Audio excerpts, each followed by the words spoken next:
सावन के दूसरे सोमवार पर दूर होंगी आर्थिक परेशानियां। कर्ज से मुक्ति के लिए सावन सोमवार पर क्या है शिव आराधना? भोलेनाथ की पूजा से कैसे मांगी जाती है ऋण मुक्ति की कामना? क्या शिव आराधना से बदल सकती हैं जीवन की कठिन परिस्थितियां? कर्ज मुक्ति की कामना लेकर क्यों पहुंचते हैं शिव भक्त शिवालय? नमस्कार, हर हर महादेव। मैं हूं आपके साथ हिमानी कटारिया और आप देख रहे हैं हमारी खास पेशकश पावन सावन। चूंकि सावन का दूसरा सोमवार भगवान शिव की आराधना के लिए बेहद खास माना जाता है। कई श्रद्धालु आर्थिक संकट और कर्ज से मुक्ति की कामना को लेकर भी शिवालयों में पहुंचते हैं। क्या सावन के दूसरे सोमवार पर खुलेंगे तरक्की के रास्ते? भगवान भोलेनाथ की भक्ति का वो पावन दिन, इस दिन सच्चे मन से की गई आराधना जीवन की बाधाओं को दूर करने का मार्ग खोल सकती है। लेकिन क्या सावन के इस खास सोमवार पर किए गए उपाय दूर कर सकते हैं आर्थिक संकट? क्या महादेव की कृपा से बदल सकती है धन और समृद्धि की स्थिति? कौन से हैं वो विशेष उपाय जिनके बारे में धार्मिक मान्यताओं में बताया गया है? और कैसे करें भोलेनाथ की आराधना से सुख समृद्धि की कामना? देखिए हमारी इस खास पेशकश पावन सावन में। आज हम आपको दिखाएंगे भोरम देव मंदिर का इतिहास, इनकी अनोखी वास्तुकला, धार्मिक महत्व और वो खास बातें जो इसे छत्तीसगढ़ का खजुराहो बनाती है। श्रावण के पावन महीने पर लाखों शिव भक्त भोरम देव पहुंचते हैं और आशीर्वाद लेते हैं। अब हम पहुंच चुके हैं भोरम देव मंदिर का ये प्रवेश द्वार का एक रास्ता ही नहीं बल्कि करीब 1000 साल पुराने इतिहास, आस्था और अद्भुत शिल्प कला की दुनिया का सबसे महत्वपूर्ण ये प्रवेश द्वार है। दूसरे सोमवार के अवसर पर सुबह से ही मंदिरों में भक्तों की लंबी कतारें लग जाती हैं। श्रद्धालु जल, दूध, बेलपत्र, धतूरा और भस्म अर्पित कर भगवान शिव का अभिषेक करते हैं। चलिए अब लिए चलते हैं आपको कबीरधाम जिले के प्राचीन भोरम देव मंदिर, जो अपनी ऐतिहासिक और धार्मिक महत्ता के लिए प्रसिद्ध है।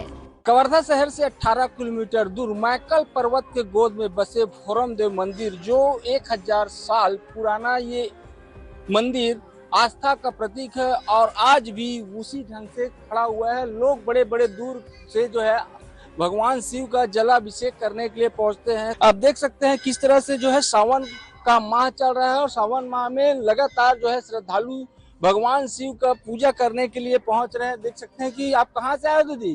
कहाँ से आए हो? अरसनारा गाँव से। अरसनारा से। हाँ।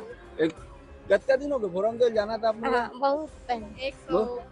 120 किलोमीटर। 120 किलोमीटर दूर से आए। हाँ।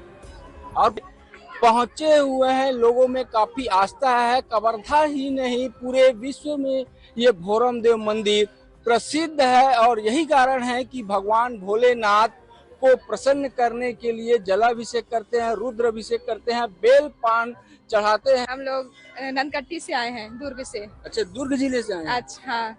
भोरम देव मंदिर। हाँ। क्या कुछ खास मान्यता? हाँ, ये सावन स्पेशल है तो महादेव जी से मिलने, उसका दर्शन करने आए हैं। अच्छा। हाँ। पहली बार आ रहे हैं? हाँ, पहली बार है। सावन के दौरान यहाँ दूर दूर से श्रद्धालु पहुँचते हैं। स्थानीय धार्मिक मान्यताओं के अनुसार सच्ची श्रद्धा से भगवान शिव की पूजा करने पर जीवन की बाधाएं दूर होने और आर्थिक कठिनाइयों से राहत मिलने की कामना की जाती है। कई भक्त कर्ज से मुक्ति और परिवार की सुख समृद्धि की प्रार्थना भी करते हैं। सावन के दूसरे सोमवार मिलेगी कर्ज से मुक्ति। शिव की पूजा से करें जीवन की सभी बाधाएं दूर। जल अभिषेक और बेलपत्र अर्पित करने से होंगे भोलेनाथ प्रसन्न। कर्ज, आर्थिक संकट और मिलेगी दुखों से मुक्ति। श्रद्धा, संयम और सच्ची भक्ति से पाएं शिव की कृपा। सभी श्रद्धालुओं को श्रावण मास की बहुत बहुत बधाई, बहुत बहुत शुभकामनाएं देता हूं और भगवान भोरम देव जी से सबके उत्कर्ष के लिए मंगलमय कामना करता हूं। देखिए हमारे कवर्धा जिला का गौरव और कह दिया जाए पूरे छत्तीसगढ़ में खजुराहो के नाम से सुप्रसिद्ध भगवान श्री भोरम देव जी का मंदिर बड़ा ही दिव्य, बहुत ही प्राचीन मंदिर है। सन 1089 में यह दिव्य धाम का निर्माण राजा गोपाल देवराय फड़ी नागवंशी राजा उनके द्वारा यह निर्माण हुआ था। ऐसा कहा जाता है कि इच्छित फल बिन शिव अवराधे लहाइन कोटि जोक जब साधे। इच्छित मनोकामना को अगर कोई प्रदान करने वाला है, कोई देने वाला है, तो वे हैं देवों के देव महादेव भगवान श्री भोरम देव। कर्ज का बोझ जो अक्सर इंसान की चिंता और परेशानियां बढ़ा देता है, लेकिन सावन का पावन महीना भगवान शिव की आराधना के लिए विशेष माना जाता है। मान्यता है कि सावन के दूसरे सोमवार पर महादेव की भक्ति और कुछ विशेष उपाय करने से आर्थिक संकटों से राहत की कामना की जाती है। तो क्या सावन के दूसरे सोमवार पर किए गए उपाय कर्ज की परेशानी दूर करने में सहायक हो सकते हैं? कौन से हैं वो शिव उपाय जिन्हें धार्मिक मान्यताओं में कर्ज मुक्ति के लिए खास बताया गया है? जो भक्त पैदल चल करके भगवान भोरम देव जी के द्वार में आते हैं, उन सबकी कामनाओं को भगवान भोरम देव जी अवश्य ही पूर्ण करते हैं। देखिए, कोटि कन्या महादानम एक बिल्वम शिवार्पणम। 1 करोड़ कन्यादान का जो पुण्य होता है, वो पूरा का पूरा पुण्य जो है केवल 1 बिल्व पत्र भगवान महादेव जी में अर्पण करने से भक्त को, श्रद्धालु को प्राप्त हो जाता है। कर्ज मुक्ति के लिए भगवान भोलेनाथ से क्या कामना करना चाहिए जो लोग जो है कर्ज से मुक्त? देखिए, इसके लिए तो मैं सबसे यही निवेदन करता हूँ, आप सभी भक्त भगवान महादेव जी के पास बैठ करके अगर किसी के ऊपर अगर भारी से भारी कर्ज है, वो कर्ज से मुक्त हो जाएगा। केवल बहुत ही सटीक एक सुंदर उपाय है, दारिद्र दुख दहनाय नमः शिवाय। ये भगवान का बड़ा ही सुंदर एक स्तुति है। अगर इसका कोई नित्य भगवान शिव जी के पास पाठ करे तो कितने जो दरिद्री है और ऋण है, कर्ज है, वे सब जो है दूर हो जाएगा। कर्ज से वो भक्त जो है मुक्त हो जाएगा। इसका पाठ अवश्य ही करें।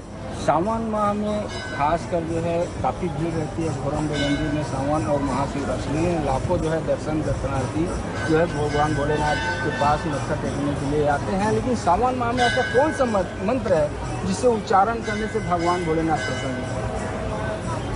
इसीलिए भगवान को प्रसन्न करने के लिए हमारे गोस्वामी तुलसीदास जी महाराज कितना सुंदर बात कहते हैं, तुम पुण्य राम दिन राति सादर जपहु अनंग आराती।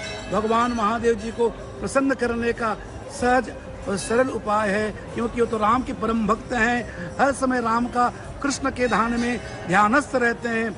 शिव के समक्ष जाते ही हर हर महादेव कहते हुए 1 लोटा जल अर्पण करे और शीघ्र प्रसन्न करने के लिए भगवान के समकक्ष बैठ करके हृदय से भाव के साथ राम नाम का उच्चारण करे। एक बार जय घोष हो जाए स्वामी जी, हर हर महादेव। मैकल पर्वत की गोद में स्थित भोरम देव मंदिर करीब 900 वर्ष पुराना माना जाता है। इतिहासकारों के अनुसार इसका निर्माण 11वीं से 12वीं शताब्दी के दौरान नागवंशी शासकों के समय हुआ। यह मंदिर भगवान शिव को समर्पित है और छत्तीसगढ़ की सबसे महत्वपूर्ण ऐतिहासिक धरोहरों में गिना जाता है। भोरम देव मंदिर की सबसे बड़ी पहचान इसकी बारीक पत्थर की नक्काशी है। मंदिर की दीवारों पर देवी देवताओं, अप्सराओं, नृत्य, संगीत, पशु पक्षियों और उस समय के सामाजिक जीवन के अनेक दृश्य उकेरे गए हैं। इन मूर्तियों की कलात्मकता मध्य प्रदेश के खजुराहो मंदिरों की याद दिलाती है। इसीलिए इसे छत्तीसगढ़ का खजुराहो कहा जाता है।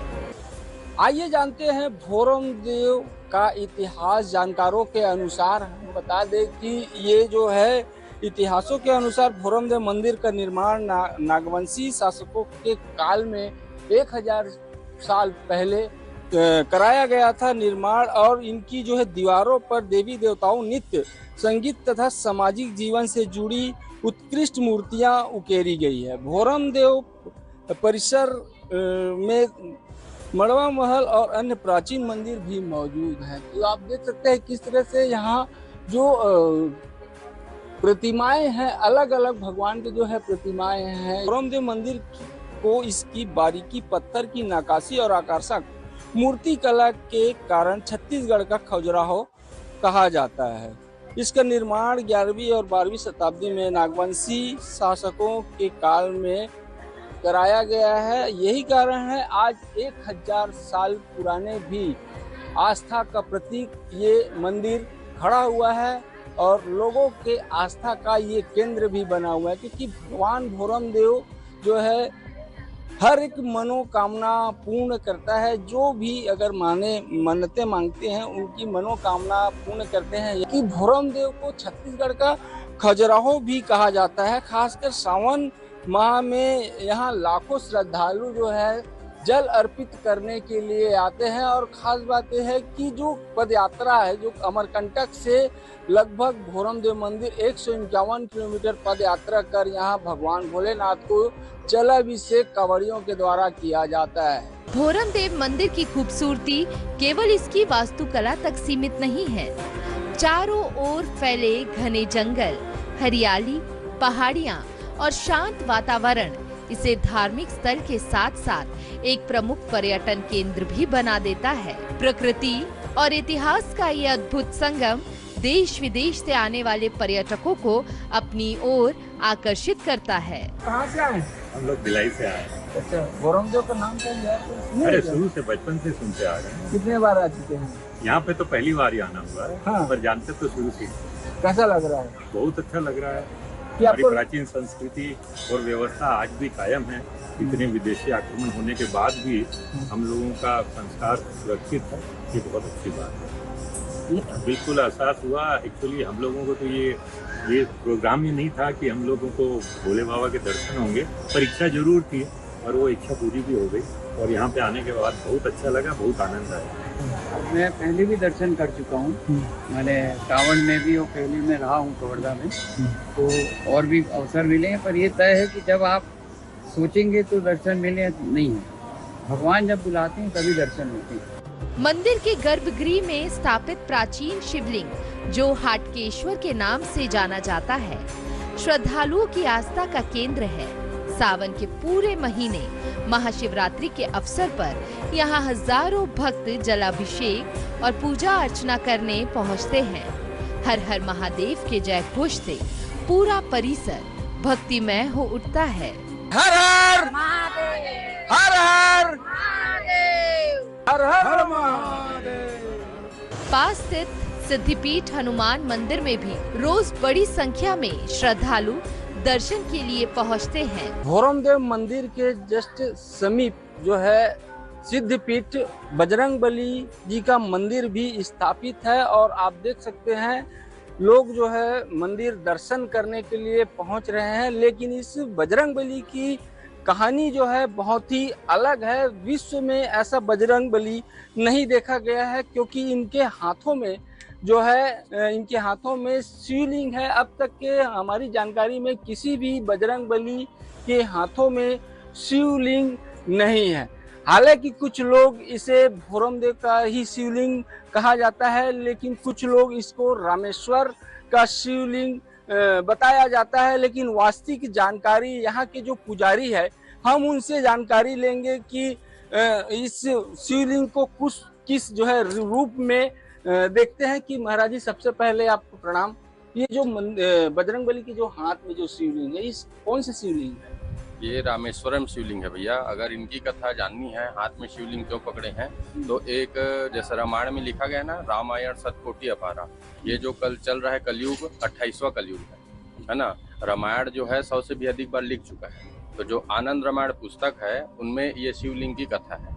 ये जो शिवलिंग देख रहे हो आप लोग, जैसे रामायण की कथा सुने हो ना, रामायण में क्या बताते हैं, राम सेतु निर्माण से पहले, जब राम जी राम सेतु निर्माण करते रहते हैं, तो उससे पहले शिवलिंग का अभिषेक करना चाहते हैं। तो हनुमान जी को शिवलिंग लाने के लिए भेजते हैं। तो जब हनुमान जी को विलम्ब हो जाता है शिवलिंग लाने पे, तो राम जी क्या करते हैं, बालू से प्रतिष्ठा कर देते हैं रामेश्वरम का।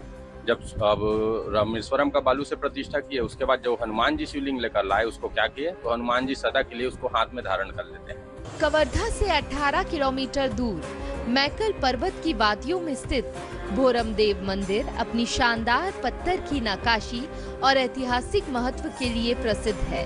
छत्तीसगढ़ का खजुराहो कहलाने वाला ये मंदिर श्रद्धा और पर्यटन का बड़ा केंद्र है। कर्पूर गौरम करुणावतारम संसार सारम भुजगेंद्रहारम सदा वसंतम हृदयाल बिंदे भवम भावानी सहितम नमामि।